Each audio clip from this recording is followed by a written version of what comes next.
que já já vou estar indo lá para a congregação para um culto que eu vou oferecer a Deus, porque cultuar a Deus é uma decisão, né? Vamos aqui à palavra de Deus. Paulo escrevendo aos Hebreus, no capítulo 10, Hebreus 10, versículo 25, diz assim a palavra de Deus. Hebreus 10, 25 diz assim a palavra do Senhor. Você que está aí pela Conexão Gospel, você que está aí pelo aplicativo, você está ao vivo, são 15 horas e 7 minutos, estamos agora ao vivo, 15 horas e 7 minutos. Então vamos aí. Paulo escreveu aos Hebreus, capítulo 10, versículo 25, diz assim: não deixemos de congregar-nos como é costume de alguns. Costume de alguns.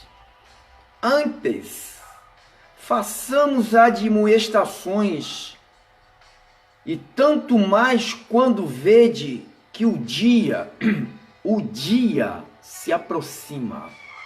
O dia se aproxima. Deixa eu baixar aqui. Não deixemos de congregar-nos como é costume de alguns.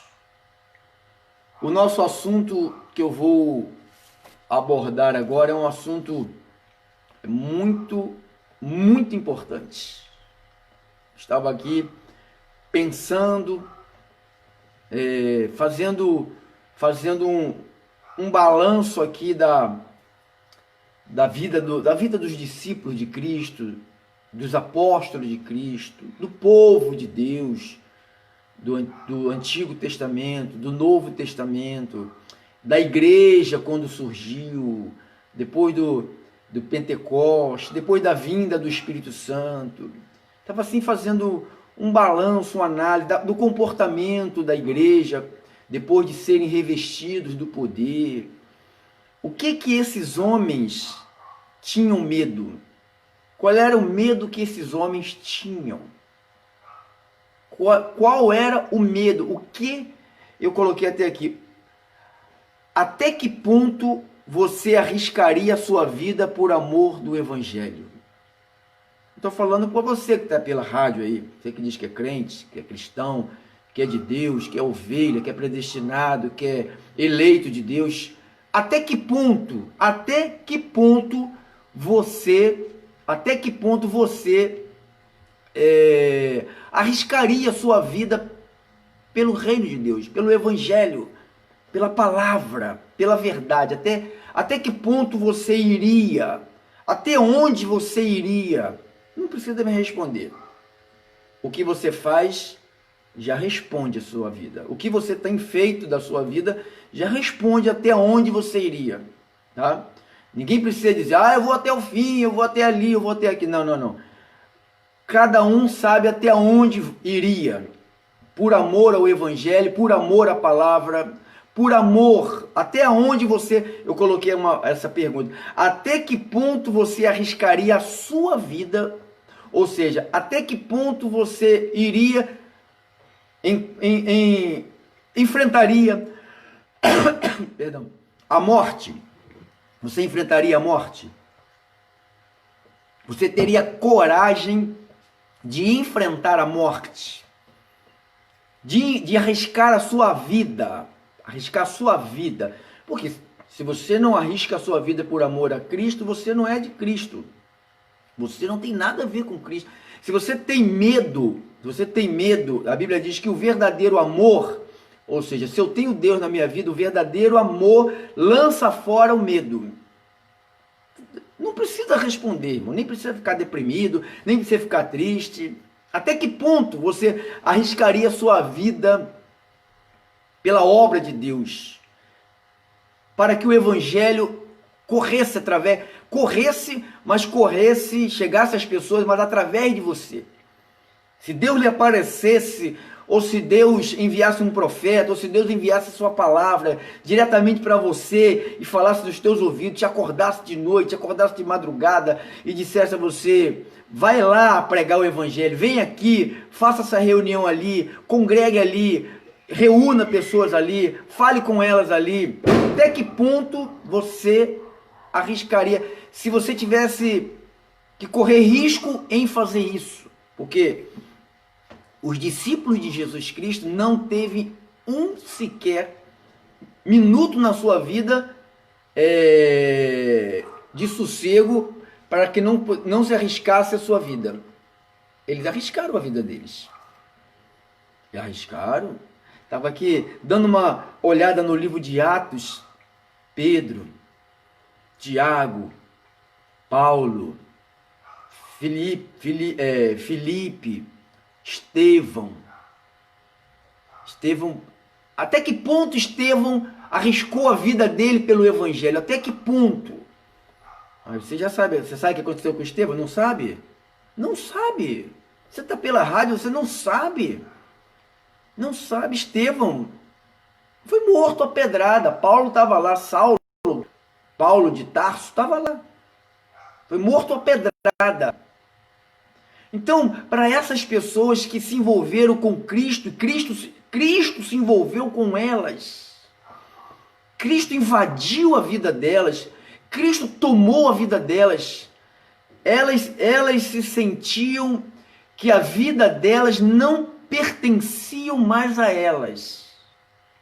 Isto que é assumir uma identidade nova. Até que ponto você arriscaria a sua vida? Porque eu comecei o nosso culto aqui, a nossa pregação, dizendo: não deixemos de congregar, porque é costume de alguns. Por que alguns deixam de congregar? Uns dizem: é longe. Outros dizem: a rua está perigosa. Outros dizem: não tem ônibus, eu não tenho carro. Outros dizem: à noite eu não ando.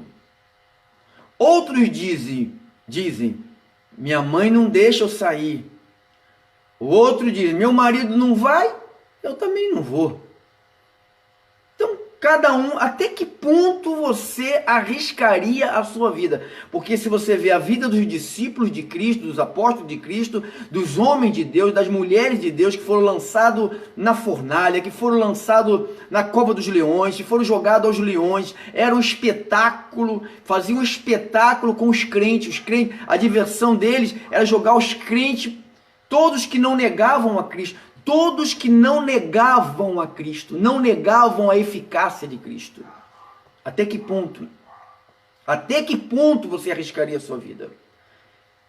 Eu estava agora, Deus me deu uma revelação, Deus me deu um entendimento do que Ele permitiu com essa pandemia. Com todo respeito, eu não tenho nada contra ninguém, pelo contrário. Quando Paulo disse aqui, Gálatas 1:10, ele diz assim: eu estou aqui para agradar a homens ou agradar a Deus? Você sabe, se você desagradar a homens, talvez você vá preso, talvez vá ser morto. No passado as pessoas eram mortas, hoje não, né? Mas eram mortas por pregar, a não ser que o comunismo chegue aqui, né? O comunismo está aqui na porta. Na minha casa não é na porta da minha casa, está na porta do Brasil. Já entrou. Está querendo só se instalar o comunismo. Aí o comunismo. Ideologia de gênero. Até que ponto você tem coragem de combater isso?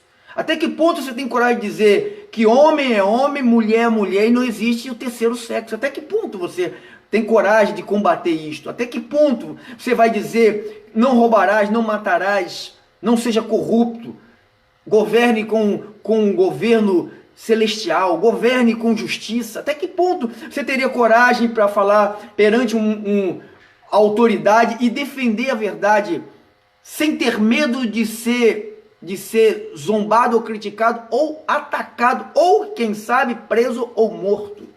Até que ponto? Paulo disse aos Gálatas, capítulo 1, verso 10, porventura procuro eu agora a favor dos homens ou de Deus? Ou procuro agradar a homens? Se agradasse ainda a homem, não seria servo de Cristo. E ele no capítulo 4 de Gálatas, ele disse assim no versículo 16, tornei-me porventura vosso inimigo por vos dizer a verdade? Até que ponto, vamos colocar esse tema de hoje assim, até que ponto você daria a sua vida pelo reino? Até que ponto você daria a sua vida pelo evangelho? Você escolhe aí, meu cooperador.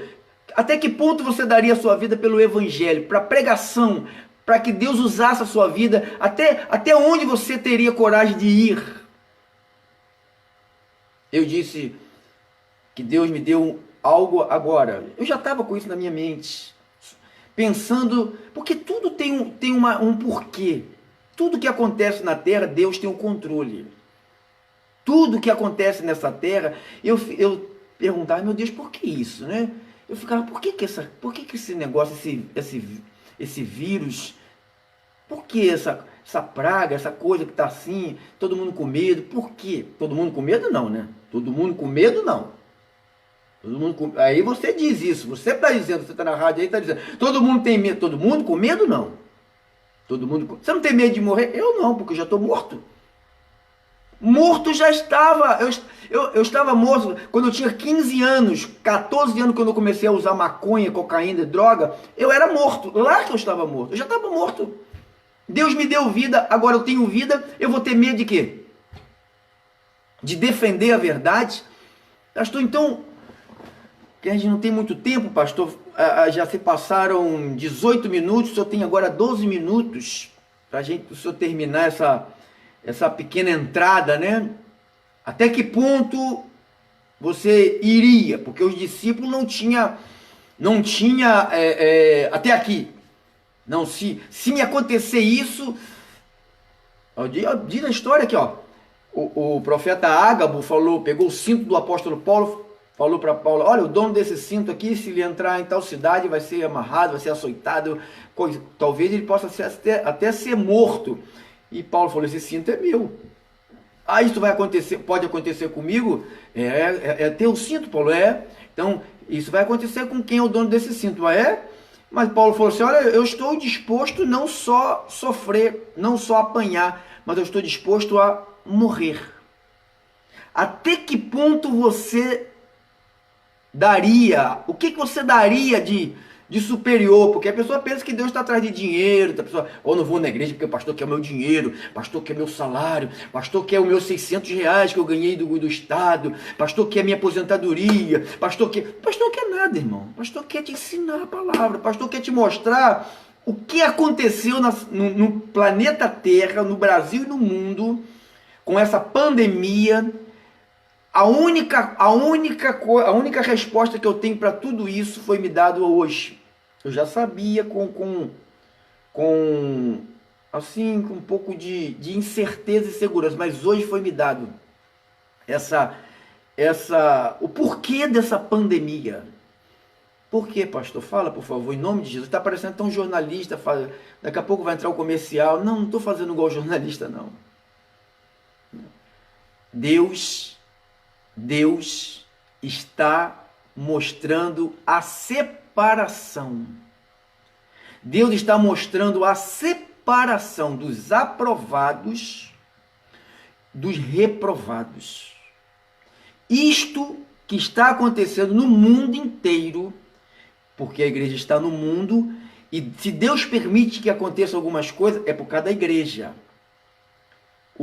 As provas que vêm, Deus não vai provar o ímpio, porque o ímpio já está condenado, já foi destinado, é filho da ira, é joio, é peixe ruim, é miserável, é rocha de escândalo, tropeça. Então então essas situações que acontecem na terra não tem nada a ver, Deus não está castigando o ímpio, nada disso. O ímpio já está preparado para ser jogado no lago de enxofre de fogo, lá que é o sofrimento eterno, como disse o profeta Daniel, capítulo 12, versículo 2. Como disse o apóstolo Paulo aos Tessalonicenses, serão banidos. Então, eles já são banidos, eles já estão essas situações que sobrevêm à terra, que sobrevêm nessas calamidades, é para mostrar quem é quem. Quem é quem. Por isso que eu comecei a palavra perguntando, até que ponto você iria para sustentar o evangelho através da sua vida? Até onde você iria? Eu li em Hebreus, né? Como é costume de alguns que deixam de congregar. Por que deixam de congregar? Por quê? O que aconteceu para as pessoas deixarem de congregar? O que precisou de acontecer para que... Irmãos, com todo respeito, eu concordo com a saúde, com o Ministério da Saúde, quem tem problema de saúde, quem tem problemas já existentes, eu concordo com isso. Claro, eu não estou anulando, eu não sou nenhum ignorante. Quem já tem problema, risco de vida, eu não sou nenhum ignorante.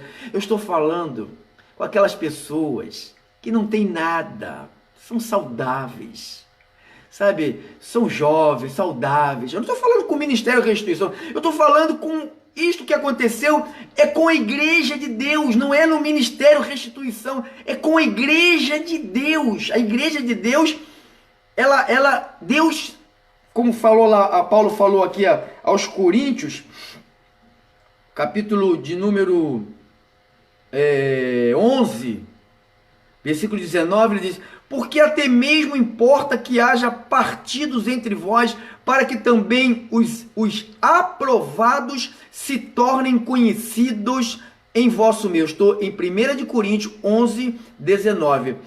Porque até importa que haja partido entre vós, para que os aprovados se tornem conhecidos no vosso meio. Por quê? Porque quando nada acontece, nós temos uma ideia que todo mundo é aprovado. Todo mundo é de Deus. Está na igreja, está cantando, está dando dinheiro lá para o pastor, está participando das correntes, da campanha, do jejum, dos montes, do coral, lá do coral 1, coral 2, coral 10. Então, a pessoa está lá, está participando da coreografia, sabe? Não, todo mundo é de Deus. Aí quando vem uma situação dessa, acontece um problema, Paulo falou, é bom que aconteça para que os que são aprovados se manifestem. O que aconteceu com a igreja do Senhor nesse tempo? Quem é que se manifestou? Os aprovados e os reprovados. Eu disse nesta manhã no nosso culto, que já está liberado pela prefeitura local, está liberado pelo governo estadual, está liberado pelo governo federal, tá? Eu disse essa manhã que você vai no mercado para comprar comida. Todo mundo vai no mercado, vai no açougue. Você vai no banco para receber o teu salário, que teu patrão te deixou em casa, e você vai lá no banco catar lá o salário. Às vezes nem trabalhou e foi lá catar. Você vai lá no banco, fica na fila para receber o auxílio emergencial de R$600 para catar lá. Você vai lá. Você não pega nada na fila da Caixa Econômica, você não pega nada na fila do mercado, você não pega nada na fila do açougue, nada. Você não pega nada quem está indo trabalhar de ônibus, com aquele ônibus lotado, não pega nada. Você pega o metrô, você não pega nada. Você vai e faz entrega lá, entra nos prédios, sai e volta, você não pega nada. Agora, quando ir à igreja, congregar, aí... Viu, amado? Por que Deus permitiu isto? Eu entendi. Hoje eu entendi. Eu já estava percebendo o que era, mas hoje me deu um clarão na mente. Eu falei logo com a minha esposa: puxa, é isso, filha. Eu sou um homem inspirado por Deus, eu sou um homem escolhido por Deus. Essas coisas me vêm à minha mente assim, ó. Deus falou: é isso aí, meu filho. É isto aí.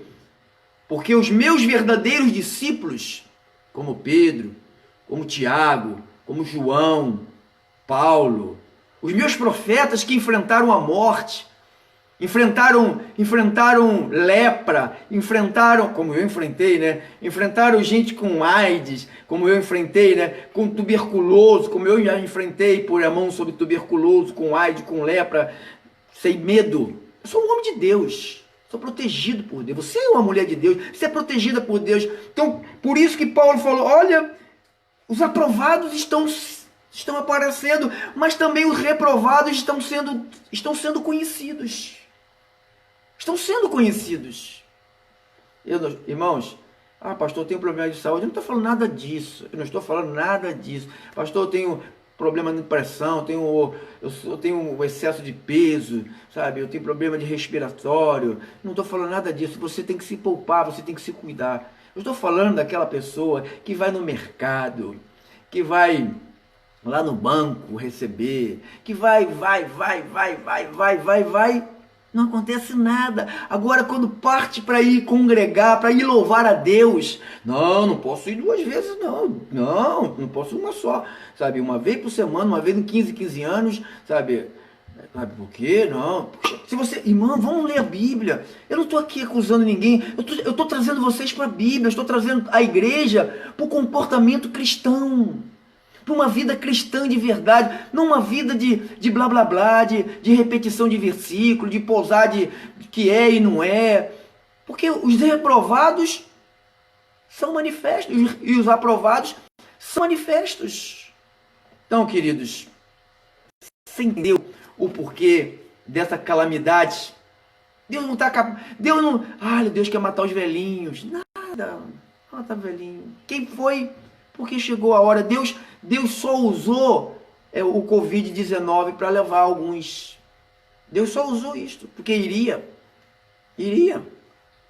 Todos os nossos dias estão escritos no livro de Deus. Salmo 139. Ou você crê na Bíblia, ou você não crê na Bíblia. Ou você acredita que a tua vida está debaixo da proteção de Deus, ou você está aí perambulando, jogando a sorte para cima, a moeda para cima. Se cair cara, eu morro. Se cair coroa, eu vou viver. É assim que as pessoas estão fazendo. A minha vida está segura. Eu estou preso na âncora que se chama Jesus Cristo. Eu sei em quem eu tenho crido. Eu não estou aqui passando tempo nesta terra. Deus tem um propósito para a minha vida. Deus tem um chamado para a minha vida, para orientar vocês. Então, o que aconteceu? 1 minuto, vou terminar. O que aconteceu nessa pandemia é que Deus mostrou a igreja dele, a verdadeira, e a igreja falsa que vive no meio da verdadeira. Deus só fez isso. Mostrou a verdadeira e a falsa que estavam juntas. Em tempo vem isto na terra. Aí a falsa faz isso, ó. Vai para o lado de lá. E a verdadeira, ela permanece. Por isso que eu disse, até que ponto você arriscaria a sua vida? Até que ponto? Porque os discípulos, esses que estão aqui na Bíblia, eles não tiveram limites, não. Estevão morreu apedrejado. Ele falou assim, eu vou continuar dizendo a verdade. Imagem não é de Deus. Homossexualismo não é de Deus. Crente que fala palavrão não é de Deus. Crente fofoqueiro não é de Deus. Crente adúltero não é de Deus. Não é crente. Tem que mudar a vida, senão não é cristão. Não é. Você não pode me ter como inimigo, porque eu só te digo a verdade de Deus. Eu não posso ser, você não pode dizer, ele é meu inimigo, porque eu sou considerado como inimigo da igreja. Pedro Inácio, inimigo número 1 da igreja, fala mal da igreja. Eu falo a verdade para a igreja. Eu estou aqui para falar a verdade para a igreja. Porque se eu não estivesse aqui para falar a verdade, eu não estaria aqui, irmão. Eu seguiria a minha vida de maconha, de cocaína, de roubo, de assalto. Seguiria a minha vida para lá. Mas Deus me chamou. Deus me chamou com um propósito, com um desígnio. Então eu estou aqui. Se você gosta de mim ou você não gosta de mim, não vai mudar as palavras que eu vou dizer sempre. Se você simpatiza comigo ou se não simpatiza, não vai alterar o que eu digo sempre. Eu vou dizer e vou repetir sempre. Enquanto eu estiver sobre esta terra, eu vou defender um modo digno de um cristão. Tá bom? Que vocês todos fiquem na paz, na graça de Deus. Você que está aí pela rádio, quer falar comigo? 3016 3510 98602 2369. 98602-2369, tá bom? Fale comigo, entre em contato comigo. A minha oração é que Deus ilumine vocês e vocês entendam que vocês são a igreja de Deus. E a igreja, Jesus falou assim, olha, sobre esta pedra, a igreja está edificada sobre Cristo, não é sobre Pedro não, é sobre Cristo. Sobre essa pedra que é Cristo, a igreja será edificada e as portas do inferno não prevalecerão contra ela. Nada. Nem a morte, nem a vida, nem os anjos, nem principado, nem potestade, nem criatura nenhuma. Até que ponto você defenderia a verdade? Tá bom? Fique com a verdade. Eu te espero logo mais, hein? Você que está aí pela rádio, pelo aplicativo, pelo Facebook. Eu aguardo vocês todos logo mais, às 18h30, para a gente adorar o Deus que nos chamou para vivermos em comunhão, tá bom? Fique na paz, eu vou seguir a minha caminhada, estou indo aqui para a congregação, adorar, preparar tudo, né? Junto com a minha esposa para receber os... Tchau, tchau, tchau.